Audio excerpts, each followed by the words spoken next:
Roofman, 2025. I had a choice of films that I could have seen today, and the poster for this interested me the most. It describes a crime comedy, so I was expecting a siege in which the perpetrator was adorned in kids' toys. There's a teddy bear having a piggyback and a swimming ring around his hip or waist area. And he's got his arms extended with a gun in one of the arms. And that reminded me of Nobody 2, which I saw a couple of months ago, in which there's a gangster on holiday on a recliner whilst throwing a hand grenade into the air above him. So posters have to catch the eye and capture the essence of a film in a few seconds. And the other thing I thought I'd do was watch the trailer, and that gives a bit more detail, and it's what I'm going to base my main thoughts about this film. So it stars Channing Tatum as Jeffrey Manchester, a former United States Army Reserve non-commissioned officer. Don't really know what that is, but he's turned criminal. And at the start, he explains why that happened, and it was mainly because his daughter, who's about 6, yeah, her 6th birthday, and the general family seemed disappointed. His daughter's definitely disappointed with the present he brought her, which was no, it was some sort of jigsaw or something like that, and it wasn't enough. And that's one of the main factors about this film, that it relies a lot on materialism, and it's such a big thing. It's big enough in this country, in the UK, but it's probably more so in America. There's a real status symbols, a big drive for um, your value is what you can um, give people in terms of presents, and it's so sad, I think. And yet that theme comes up a lot because a bit later on, he's showering another family with gifts, and that's how he wins affection. It's like the breadwinner. I mean, he's very covert in this case later on about what kind of job he does. He works for the government, he says.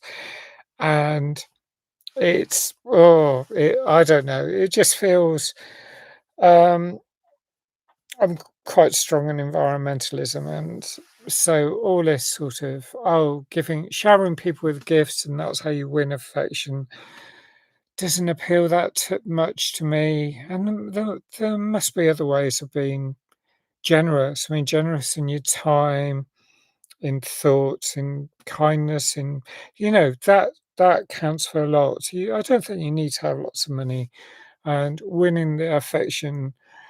In this case, he's cis and straight, and he's winning the affection of women and their kids, and um, yeah, that's the kind of thing that he showers them with presents, and he gets these presents through ill-gotten gains. I mean, he has to buy a house, and I suppose that is a really big deal. It's the same in the UK. It's the same across the West. It's the same everywhere, that you to build a home, and um, house prices are a lot. And the key thing that he does is he becomes a criminal. He raids McDonald's. He's got this sort of mind that he remembers a lot, and because of that, he can figure out how to get into the safes, and so he puts people into the cold storage while he,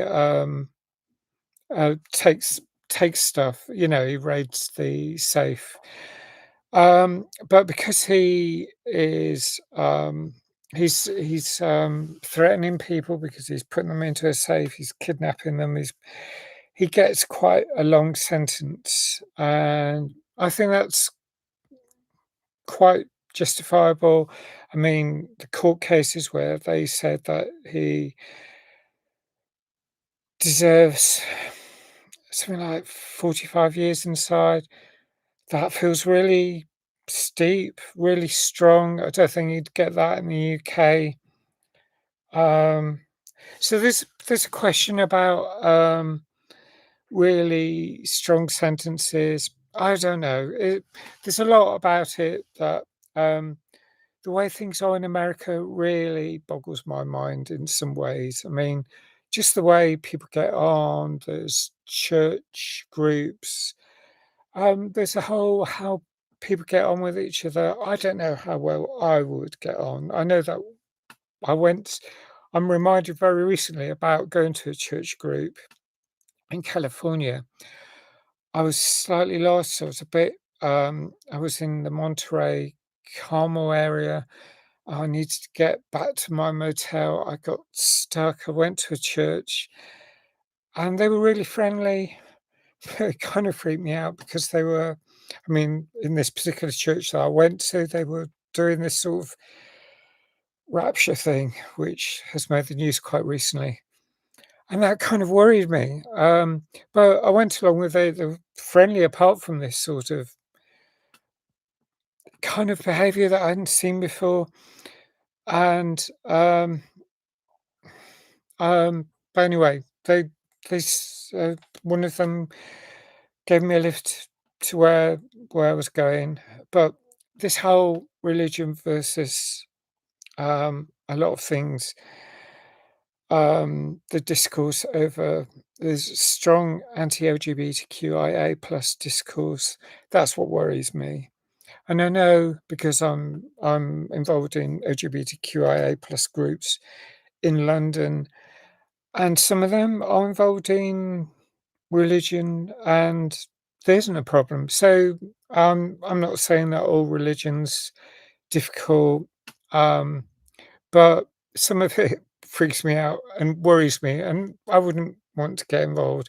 And there's so much I would need to understand, and that is where my mind starts to wander. But to get back to the main points of this film, there's Kirsten Dunst who plays Leigh Wainscott, and when Jeffrey Manchester breaks out, because he's got this probably neurodivergent mind, he finds a way, very clever way of breaking out of prison. And the people in the prison don't realize, the police, everyone who's searching for him, he's making a lot of news. He keeps low for long enough. He knows the system, and he gets away with it. And he stays in Charlotte, which is, I think, really mad and really bonkers. To use a more um, non ableist word. Um, so he's it's wild. It's just like off the chart that he stays in the same area. He befriends other people.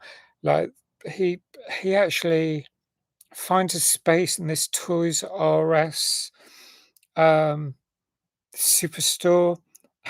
It's just like how do you keep out of the limelight for months on end? He's like, at one point it's like 4th of July, later on it's getting to Thanksgiving and December and Christmas and everything. And how on earth do they not recognize him? And yet I'm reminded also it does happen in London. I know that my hall of residence, there was someone who was discovered who'd been there since 1970. an unhoused homeless person who'd managed to find a space, um, in an annex, and no one had found him. And people do get undetected for a really long time, and just people don't realise. And so it happens in London. It happened in Charlotte. Charlotte's a town of 1 million people, from what I reckon. So it is big enough that you don't get to know your locality. And it seemed that the local people, it was local enough that it was friendly on some levels. So there's a lot that's going on, and I can get that the police give up. And there were some really hilarious scenes. Thought the naked scene uh, was really funny, the heightened security. So there's a lot going on in this film, and it was amusing, but there were some things that I felt I really didn't understand, and there was some perhaps 2D personalities. So there were some things that I didn't really get, and there was some stuff that I did. Um, but it was really enjoyable romp, I would say. Um, so I suspended my disbelief enough on the bits I wasn't sure on. Thought, okay, maybe it would be like this in America. And it was pretty funny. Um, I mean, there were one or two scenes that related a little bit to LGBTQIA plus people, but it's mainly cis and straight. Um, but yeah, entertaining. I'll give it 8 out of 10. Thanks for watching. Please like if you like this. Um, please hit like if you like this review. Um, thanks for watching. Thanks if you subscribe. Please hit the notification button. Hope to see you again soon. Bye for now.